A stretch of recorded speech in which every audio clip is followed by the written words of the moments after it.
Hello students, welcome to my channel. Today we are going to learn about incidence of tax.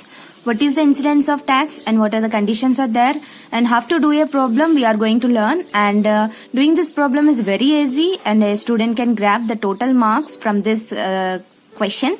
So first of all, a person who is earning income has to pay tax to the government according to the residential status.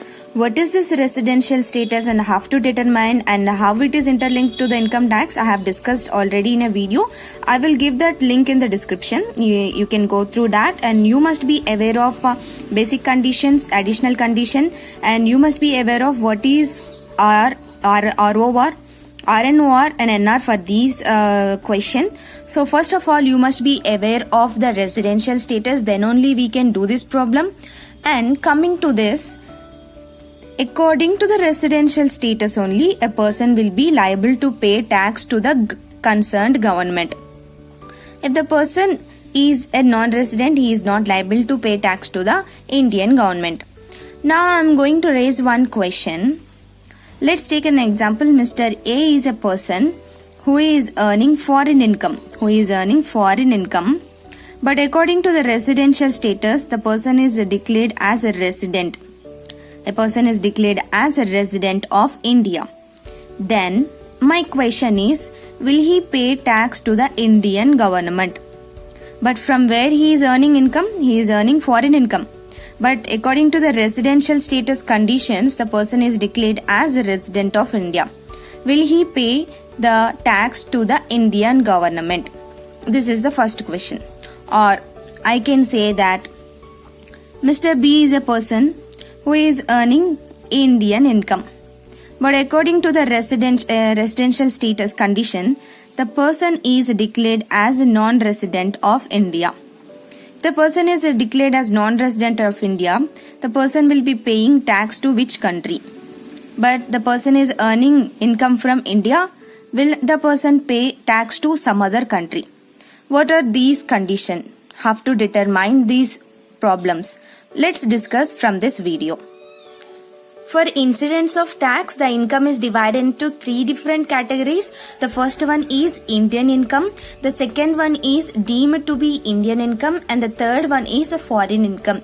What is this Indian income? Means Indian income which is earned, received, acquired or raised in India. Any one thing is happening in India, then that income will be called as Indian income. That means any income earned or received or acquired or raised in India, then the income will be called as Indian income. Then coming to the foreign income, what is this foreign income? Means the foreign income which is raised and received outside the India, that income will be called as a foreign income. What is a foreign income?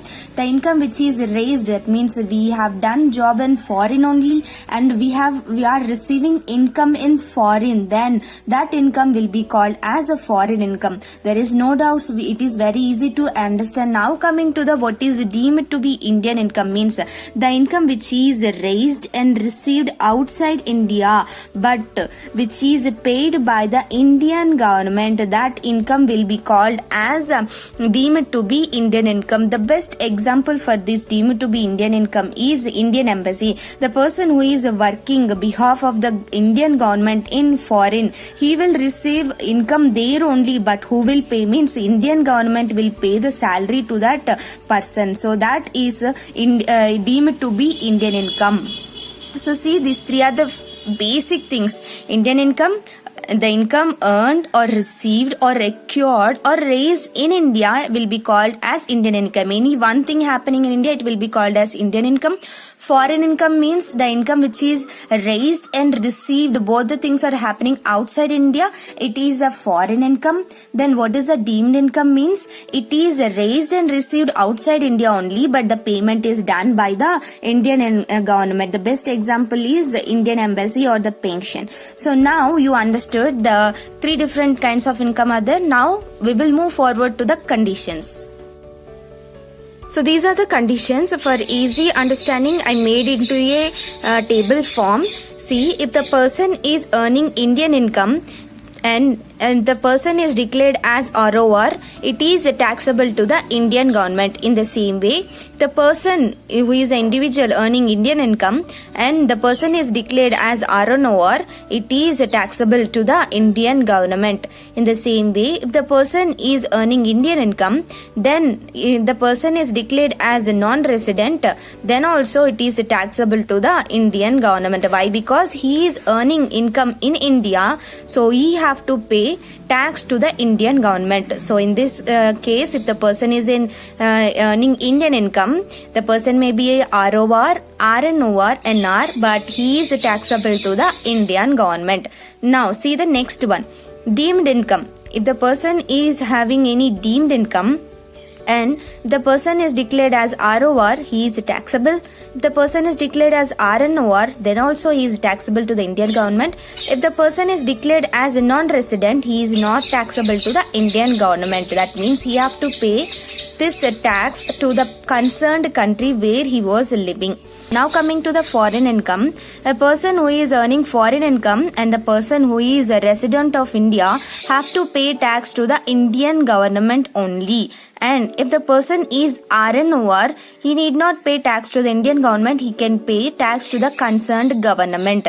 And if the person is NR, non-resident, and the person is earning foreign income, he cannot pay tax to the Indian government, he can pay the tax to the concerned government. So see the chart, I made it in a very easy manner. If the person is earning Indian income, even though a person is a resident and ordinary resident, a resident and non-ordinary resident, non-resident, he have to pay tax to the Indian government. Deemed income, if the person is ROR and RNOR, he have to pay tax to the Indian government. If the person is a non-resident, he need not pay tax to the Indian government.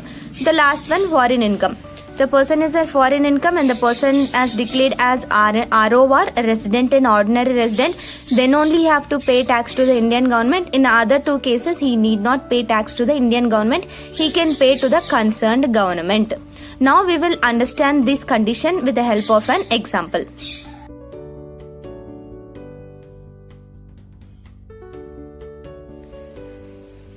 So let's see example from this book. It is an old book. Don't refer to the previous year and assessment year. The previous year now is 2019-20 and the assessment year is 2020-20 to 21.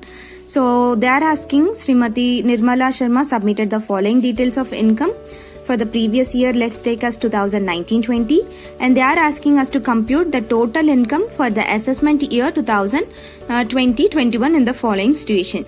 Her residential status is ROR, the first one, resident and ordinary resident, a resident but not ordinary resident, NR. They are asking us to determine the total income according to the three different cases.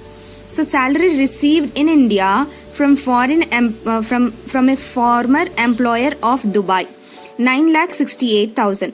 So salary is received in India, but she raised that income from Dubai, but the income received in India, as I have said, the income which is received or acquired or raised or received in India, then it will be called as Indian income. So it is an Indian income. If it is an Indian income, what is the condition? It is taxable in all the three different cases. If the person is ROR or RNOR or NR, it is taxable in the three different cases. See the example has also the solution. See the salary received in India from a former employee of Dubai, it is taxable in all the three different cases. They took the amount here. And see the next point, income from business in Hong Kong but controlled from China. See the business is in Hong Kong, which is outside India, and controlled outside India. The income is 1,62,000. If the person is raising and acquiring income which is outside India, it will be declared as foreign income. And it was not paid by the Indian income. It is controlled from China. That means who will be paying? China. That means it is an foreign income. If it is a foreign income, it is taxable only if the person is ROR. It is not taxable to the Indian government if the person is RNOR and NR. So we have to take only amount in case if the person is ROR. See the answer we can see. 1,62,000 they took, and in other two cases they took it as nil and nil. And see the next third point, income from property in India but received in UK. Third point. So what I said, if the any income raised or received in India, then it will be called as Indian income. Here if you can see, it is a property in India but received in outside India, but it is raised in India, then it will be called as Indian income. If it is an Indian income, it is taxable if the person is ROR, RNOR, NR. So we have to take the amounts in 3 different cases. So see the answer. They have taken 2,79,000, 2,79,000, 2,79,000 in the 3 different cases. So see the next point, 4th point.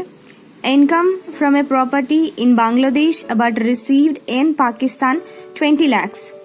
Bangladesh is outside India and Pakistan is outside India. Then it will be called as foreign income. If it is a foreign income, it is taxable only if the case of ROR. So in ROR only we have to take the amount. In other 2 cases we shouldn't include this amount. And see the next one. Income from a property in Bangladesh but received in India. See, the property is outside India but we are receiving in India, then it is an Indian income. If it is an Indian income, it is taxable for all the 3 different cases. So see, they have taken 9,30,000, 9,30,000, 9,30,000. And see the next point, 6th point. Income from business in Nepal but controlled from India. So business is in India but it is controlled from India, then it will be called as Indian income. So Indian income, it is taxable for all the 3 different. So see the next point, 7th point. Income received from company deposit in Sri Lanka. 1/3 of the amount is received in India. The 1/3 of the amount whatever we received in India, it will be called as Indian income. And the leftover amount, 2/3, will be called as foreign income. Why? Because it is an Sri Lankan company, it is received in Sri Lanka, but on that total amount only 1/3 is received in India. That 1/3 will be an Indian income. If it is an Indian income, it will be taxable in all the 3 different cases. See how they have taken the amount. See, 7th point, income received from company deposit in Sri Lanka. 1/3 is received in India, 1/3 of amount is taxable in all the 3 different cases. 2/3 out of India, that means it is an foreign income. Foreign income is taxable only in the case of ROR. And see the next point, income from business in Japan for the year 2014-15 remitted to India during 2017-18. So I want to say one point, whatever the previous year amount, untaxable amount is remitted, it is not taxable. Whatever the previous year untaxable amount is there, if it is remitted to India now, it is not taxable. See the 8th question, they are not taking any of the amount, they are taking it as nil. So this is a one condition you must remember, that any untaxable amount is remitted to India now, it is not taxable. See the profit from business in Gujarat controlled from USA. Even though it is controlled from USA, the business is in Gujarat. That means it is in India. It is an Indian income. It is taxable in all the 3 different cases. See, it is, they have taken 6,20,000, 6,20,000, 6,20,000. And after that, we don't have any points left over. That means we are done with the question. So we have to take the total amounts. We have to total the amounts in this manner. So the total amount will be called as the total income or taxable income. This basis we have to compute the tax liability. So I think you have understood this concept, incidence of tax, and the condition with an example of a problem. Thank you for watching. If you like my way of explanation, please like and subscribe my channel.